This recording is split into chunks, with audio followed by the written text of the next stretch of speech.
चल चल चल चल चल। गाड़ी स्टार्ट कर। हेलो दोस्तों, एक बार फिर से आ गए एक नई वीडियो में। और आज की वीडियो होने वाली है एरिया रिलेटेड टू सर्कल के ऊपर। शुरू करते हैं आज की वीडियो। मेरा नाम है सूरज सोनी और आपका channel the only one hope. ठीक है, तो हमने लास्ट लेक्चर में पढ़ा था सर्कल के बारे में, है ना, कि सर्कल क्या होता है, सर्कल की क्या क्या प्रॉपर्टी होती है, क्या माइनर सेक्टर, क्या मेजर सेक्टर, ये सारी चीजें पढ़ी थी, माइनर सेगमेंट, मेजर सेगमेंट। तो एक बार मैं इसको रिकॉल कर देते हैं। आज ना उसके एरिया के बारे में पढ़ने वाले हैं कि एरिया ऑफ सर्कल क्या होता है, हम माइनर सेक्टर का एरिया कैसे निकालते हैं, या मेजर सेगमेंट का, माइनर सेगमेंट का एरिया हम कैसे कैलकुलेट करते हैं। ठीक है, तो इसके लिए मैं आपको बता देता हूं कि एक सर्कल जो होता है उसकी एक रेडियस होती है। रेडियस क्या होती है? सेंटर से फिक्स डिस्टेंस। सेंटर से सर्कल के किसी भी पॉइंट पे चले जाओ, आपकी डिस्टेंस सेम होती है, उसी को क्या बोलते हैं? रेडियस बोलते हैं, है ना। कभी कभार ना बच्चों आपको डायमीटर दे रखा होता है। कभी कभार आपको क्या दे रखा होता है? डायमीटर। डायमीटर बेसिकली एक लॉन्गेस्ट कॉर्ड है, लॉन्गेस्ट कॉर्ड है ऑफ दिस सर्कल। सर्कल की लॉन्गेस्ट कॉर्ड है डायमीटर। इसकी डेफिनेशन क्या है?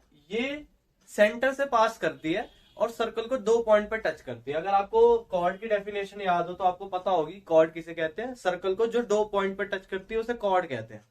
डायमीटर की डेफिनेशन क्या है? कि दो पॉइंट पे तो टच करे पर साथ के साथ सेंटर से भी, पास करके जानी चाहिए। दो पॉइंट पे तो टच करे पर सेंटर से भी पास करके जानी चाहिए। इसकी एक खासियत होती है बच्चों, अगर आप ध्यान से देखो, सेंटर से किसी भी पॉइंट तक की दूरी रेडियस, सेंटर से किसी भी पॉइंट तक की दूरी रेडियस। तो जो आपका डायमीटर होता है वो रेडियस प्लस रेडियस, रेडियस का दुगना होता है। ठीक है, डायमीटर जो होता है वो रेडियस का दुगना होता है। फॉर एग्जाम्पल, अगर आपको रेडियस दे रखी है 7 और आपसे पूछा डायमीटर कितना होगा, कितना होगा? 14। ठीक है, तो 7 दूनी 14, तो डायमीटर रेडियस की डबल होती है। ठीक है, इसके साथ साथ आपको ये सब पता होना चाहिए कि एरिया ऑफ सर्कल क्या होता है। Area of circle pi r square. Circumference of circle, circumference का मतलब होता है इसकी बाउंड्री, कि अगर इसकी बाउंड्री को हम नापे सर्कल की तो वो कैसे नाप सकते हैं हम इसको? सर्कमफेरेंस ऑफ सर्कल जो कि होती है 2 पाई आर। ठीक है, सर्कमफेरेंस ऑफ सर्कल कितनी होती है? 2 पाई आर। अब बात कर लेते हैं एरिया के ऊपर कि हम सेक्टर का एरिया कैसे निकालते हैं, सेगमेंट का एरिया कैसे निकालते हैं। ध्यान से देखिए, हमने लास्ट क्लास में बात करी थी कि सेगमेंट किसे कहते हैं? कॉर्ड, कॉर्ड और आर के बीच के एरिया को क्या बोलते हैं? सेगमेंट बोलते हैं ना। कॉर्ड और आर के बीच के एरिया को क्या बोलते हैं? सेगमेंट बोलते हैं। और इस सेगमेंट का एरिया कैसे निकाला जाता है? ध्यान से देखो बच्चों, अगर मेरे को इस सेगमेंट का एरिया निकालना है तो उसके लिए मेरे को क्या करना पड़ेगा? मेरे को इसको ज्वाइन कराना पड़ेगा, एक सेक्टर कंप्लीट हो जाएगा। क्या हो जाएगा? एक सेक्टर कंप्लीट। तो अगर मेरे को इस सेगमेंट का एरिया निकालना है ना बच्चों, तो हम एक ट्राइंगल कंप्लीट कर लेते हैं, ओ ए बी, और इस पॉइंट को मान लिया पी। तो ध्यान से देखो, अगर मैं इस सेक्टर के, सेक्टर याद है बच्चों? सेक्टर, सेक्टर किसे कहते थे? दो रेडियस और आर के बीच के एरिया को क्या बोलते थे? सेक्टर। तो ध्यान से देखो बच्चों, अगर मैं इस सेक्टर के एरिया में से इस ट्राइंगल के एरिया को माइनस कर दूं तो क्या मुझे सेगमेंट मिलेगा? ध्यान से, इस सेक्टर के एरिया में से इस ट्राइंगल के एरिया को माइनस कर दूं, क्या मिलेगा? सेगमेंट मिलेगा।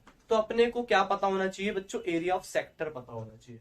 तो आपका जो एरिया ऑफ सेक्टर होता है ना, एरिया ऑफ सेक्टर, और बेसिकली कहा जाए तो minor sector, area of minor sector होता है आपका थीटा अपॉन में 360 pi r square. Theta upon में 360 पाई आर स्क्वायर। तो आपको ये याद रखना है, और ये कैसे आया मैं आपको अभी वीडियो के आगे बताऊंगा कि ये कैसे ड्राइव होते हैं फॉर्म में। ठीक है, अभी के लिए आप याद कर रख लो कि एरिया ऑफ माइनर सेक्टर क्या होता है? थीटा अपॉन में 360 पाई आर स्क्वायर। अब आपको ये निकालना है एरिया ऑफ माइनर सेगमेंट। तो अगर आप एरिया ऑफ माइनर सेगमेंट निकालना चाहते हो तो क्या करोगे? सेक्टर के एरिया में से ट्राइंगल के एरिया को माइनस कर दो, इस पूरे में से इसको माइनस कर दो, यानी कि एरिया ऑफ सेक्टर में से, और कौन सा सेक्टर बच्चों? माइनर सेक्टर में से एरिया ऑफ ट्राइंगल को माइनस कर दो।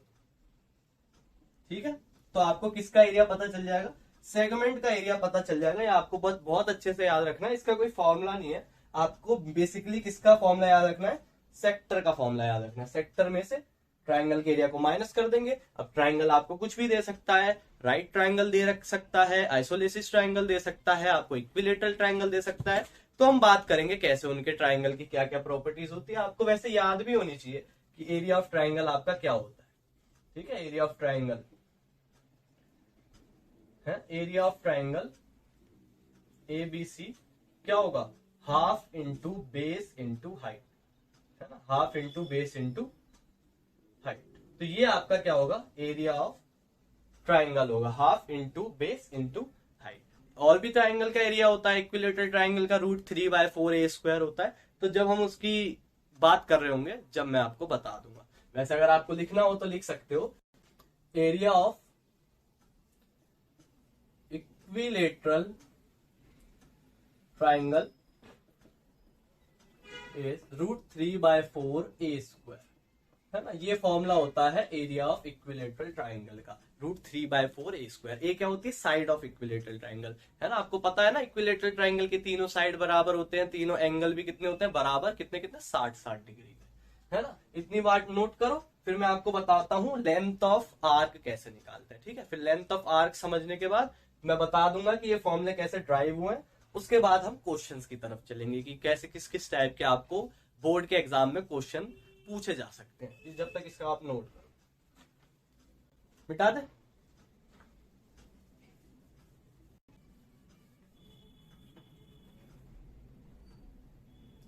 देखिए बच्चों, लेंथ ऑफ आर्क कैसे निकालते हैं, लेंथ ऑफ आर्क कैसे निकालते हैं, ध्यान से देखिए।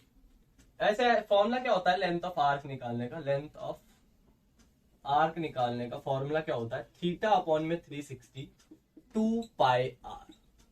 तो सबसे पहले तो आप ये फॉर्मूलेज याद कर लीजिए, है ना। पेपर आने वाले हैं तो आपका मोस्ट इंपॉर्टेंट चीज है, ये फॉर्मूले आपको याद होने चाहिए।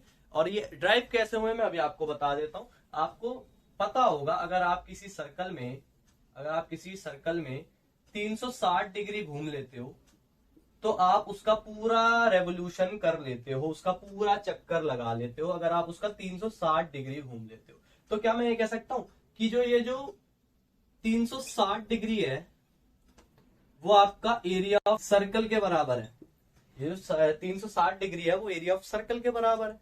अब ध्यान से देखो बच्चों, अगर मैं यहां पे इसकी बात करूं कि ये 2 रेडियस है, ये क्या एक सेक्टर है, आर्क, और 2 रेडियस के बीच का एरिया को क्या बोलते हैं, सेक्टर।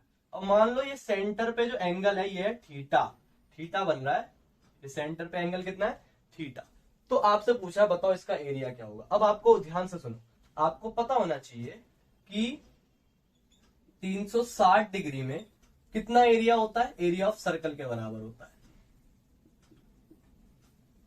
और एरिया ऑफ सर्कल क्या होता है, πr²। तो 1 डिग्री में क्या होगा, क्या πr²/360 होगा। तो थीटा एंगल में कितना होगा, θ/360 πr²।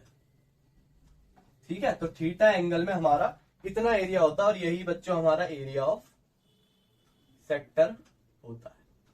लेंथ ऑफ आर्क कैसे निकलती है अभी बता देता हूं मैं आपको, इसको नोट कर लो।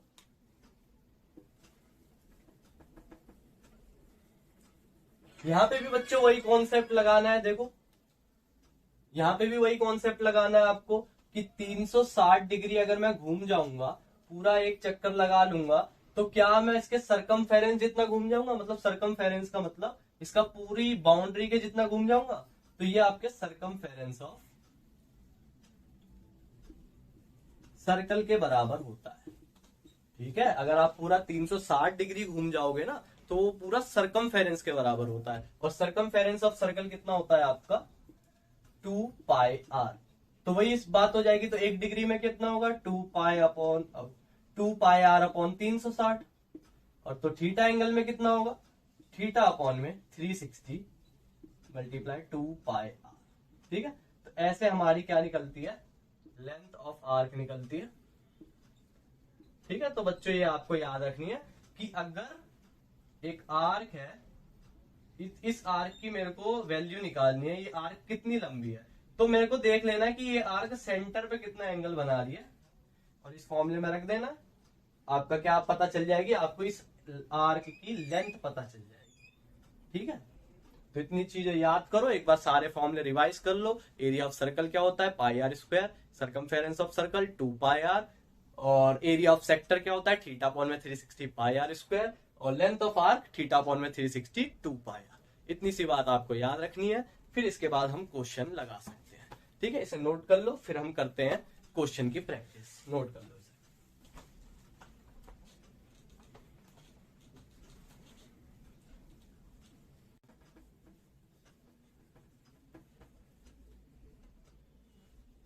चलो ये वाला क्वेश्चन ट्राई करते हैं। तो आसान क्वेश्चन लिया है सबसे पहले, और धीरे धीरे लेवल को हम बढ़ाते चलेंगे। ठीक है, अभी आसान है, बेसिक आपका देखते हैं कैसा है। अगर ये क्वेश्चन आपसे हो पा रहा है तो आगे चलते जाइए, आगे चल के अच्छे क्वेश्चंस देखिए। ठीक है, जब तक जिसको नहीं आता, ये वाला क्वेश्चन देखो क्या बोला, find the area of circle whose circumference is 22। क्या कह रहे हैं, एक सर्कल है जिसकी रेडियस क्या है अपने को नहीं पता, पर अपने को ये दे रखा सर्कमफेरेंस उसका 22 है। तो सर्कमफेरेंस क्या होता है, सर्कमफेरेंस ऑफ सर्कल क्या होता है, सर्कमफेरेंस ऑफ सर्कल क्या 2 पाई आर होता है। सर्कमफेरेंस दे रखा है 22, 2 मल्टीप्लाई पाई की वैल्यू 22/7 मल्टीप्लाई आर, आर यहीं रखेंगे, जो चीज डिवाइड में दे जाके मल्टीप्लाई में, ये दोनों इधर आ जाएगी। आर की वैल्यू क्या आ गई 7/2, मतलब रेडियस कितनी है 7/2 सेंटीमीटर। तो अब एरिया आप आराम से निकाल सकते हैं। एरिया ऑफ सर्कल क्या होगा, area of circle pi r square, यानी कि 22/7 multiply r square. R square का मतलब होता है बच्चों आर को 2 बार लिख रहे हैं, यानी कि 7/2 मल्टीप्लाई 7/2। 7 से 7 कट गया, इससे कट गया 11, हो जाएगा 77/2, और इससे काट दोगे 38.5 सेंटीमीटर स्क्वायर आपका क्या आ जाएगा आंसर। तो एरिया ऑफ सर्कल क्या आ गया आपका 38 सेंटीमीटर, 38.5 सेंटीमीटर स्क्वायर। ठीक है, तो बहुत आसान क्वेश्चन था। नेक्स्ट क्वेश्चन देखते हैं, इसको जब तक आप नोट कर लो।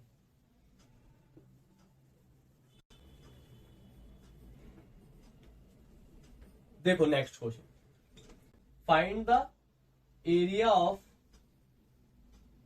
Minor sector of a circle whose radius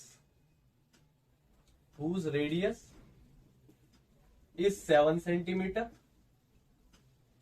and angle at the center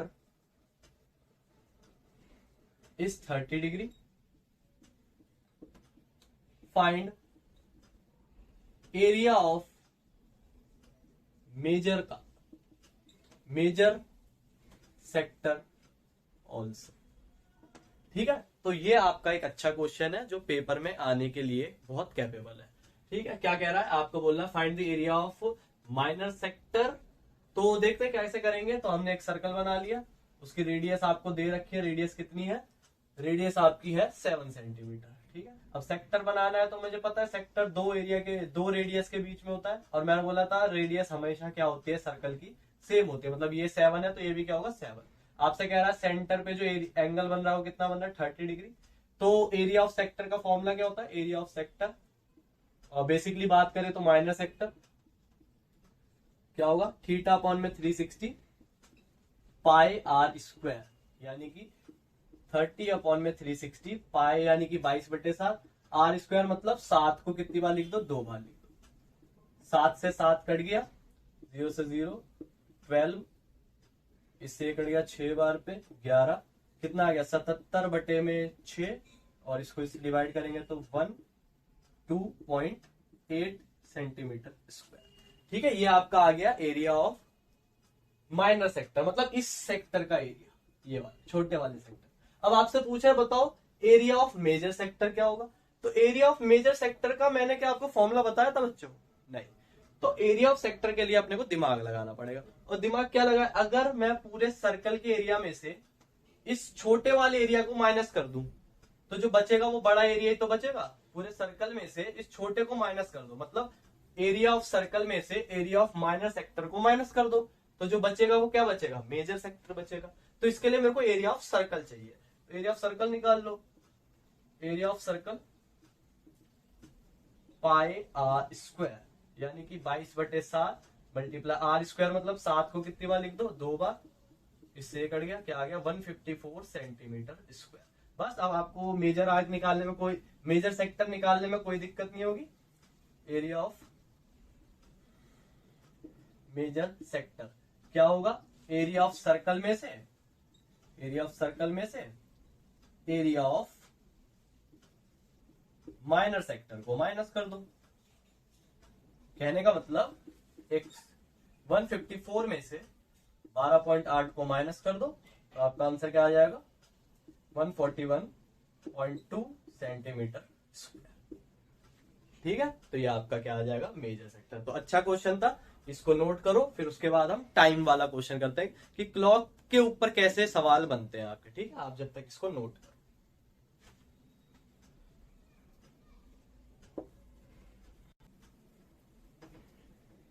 चलो देखो अगला क्वेश्चन। अगला क्वेश्चन क्या है बच्चों, तीसरा question. The length of minute hand of a clock is 8.4 centimeter. Find the area swept by minute hand in 1 minute.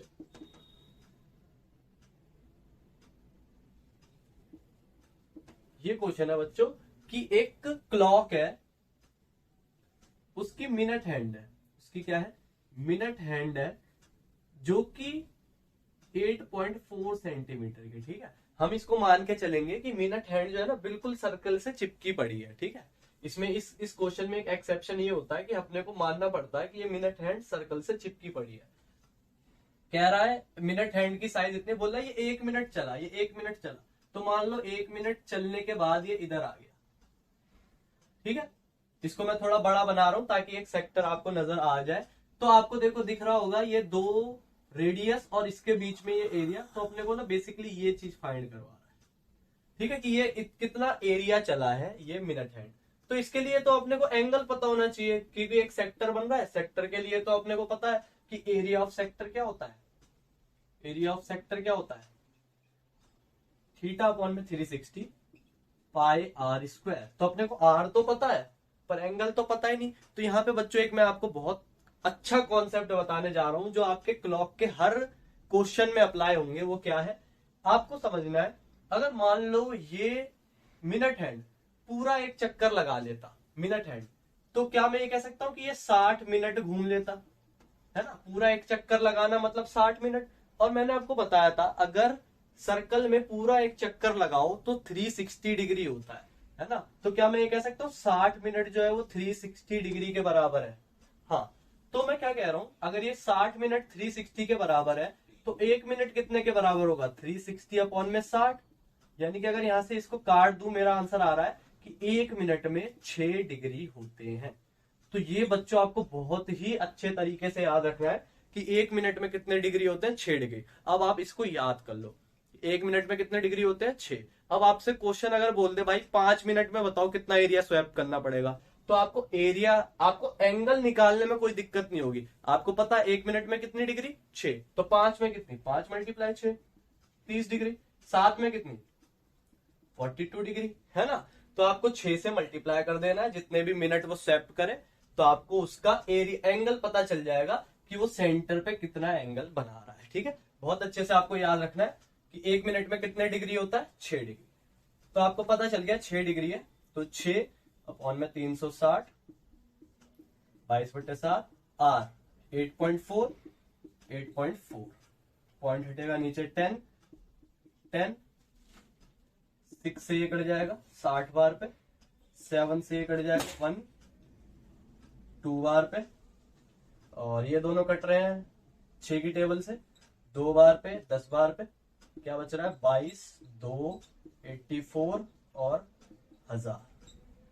अगर 84 की मल्टीप्लाई कराए 44 से तो आपका आंसर आएगा 6963 6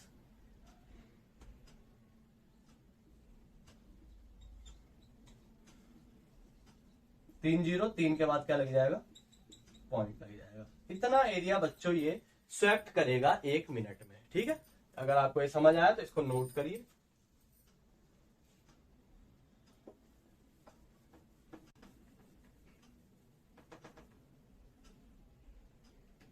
चलो नेक्स्ट क्वेश्चन देखो। नेक्स्ट क्वेश्चन क्या कह रहा है, the area of a sector of circle radius 36 centimetre is 54 pi centimetre square.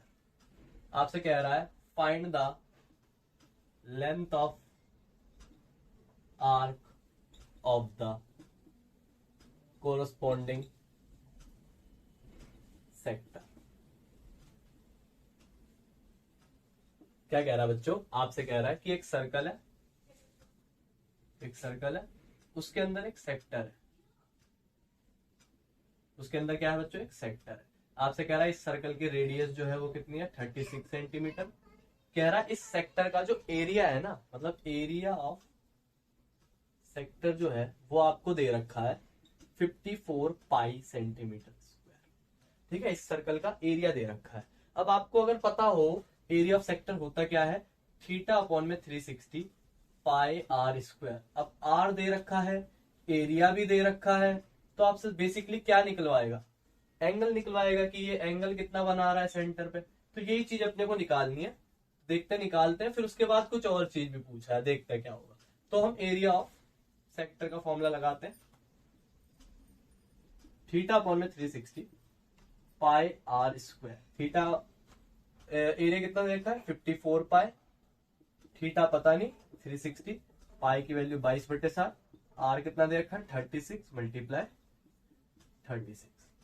ठीक है, इससे कट जाएगा 10 बार पे, तो बाकी सबको इधर ले जाओ। थीटा 54 पाई, एक काम करो पाई की वैल्यू मत रखो क्योंकि यहाँ पे भी इन टर्म्स ऑफ पाई दे रखा है, इसको पाई को पाई रहने दो। तो बाकी सबको यहाँ ले जाओ, थीटा को यहीं रखा, क्या होगा, ये पाई इधर आ जाएगा मल्टीप्लाई में डिवाइड में, और ये 36 भी यहाँ आ जाएगा, और ये 10 है वो यहाँ चले जाएगा, है ना। डिवाइड में इधर जाके मल्टीप्लाई, बाकी ये दो मल्टीप्लाई में नीचे जाके डिवाइड में। पाई से पाई कट गया, ये दोनों 18 की टेबल से कट रहे हैं, 2 बार पे 3 बार पे, ये कट रहा है 5 बार पे। थीटा की वैल्यू क्या आ रही है 15 डिग्री, है ना। तो सेंटर पे जो एंगल बन रहा है वो आपका कितना है बच्चों, 15 डिग्री है। ठीक है, आपसे बोल रहा है तो लेंथ ऑफ आर्क क्या होगी। तो लेंथ ऑफ आर्क का बच्चों मैंने आपको फॉर्मूला बताया था, क्या होता है, area of length of arc का फॉर्मूला होता है बच्चों आपका थीटा अपॉन में 360 2 पाई आर। ठीक है, तो थीटा अपॉन में 360 2 पाई आर, आर कितना है 36। ठीक है, 36 से कट जाएगा 10 बार पे, आपका इससे कट जाएगा 5 बार पे, इससे कट जाएगा 3 बार पे, क्या आ जाएगा 66 अपॉन में 7, ये आपका आ रहा है 942 सेंटीमीटर। ठीक है, तो ये आपका आंसर आ गया। तो ये अच्छा क्वेश्चन था आपके पेपर के लिए, ये आपका इंपॉर्टेंट। ठीक है, तो आई होप आपको ये समझ आ गया होगा टॉपिक किस प्रकार से आपको करना है। ठीक है, कि आपको कैसे एरिया दे सकता है, कुछ और मिसिंग कर सकता है। ठीक है, तो इन चीजों की प्रैक्टिस करना, एनसीईआरटी की बुक से प्रैक्टिस करना, और जो अगर आपको समझ में नहीं आए एक बार कमेंट सेक्शन में जरूर बताना। तो आज के लिए इतना ही रखते हैं, और इसकी प्रैक्टिस करिए एनसीईआरटी से। ठीक है, thank you for watching this video, bye bye. आपके सामने एक बड़ा सा रेड बटन है,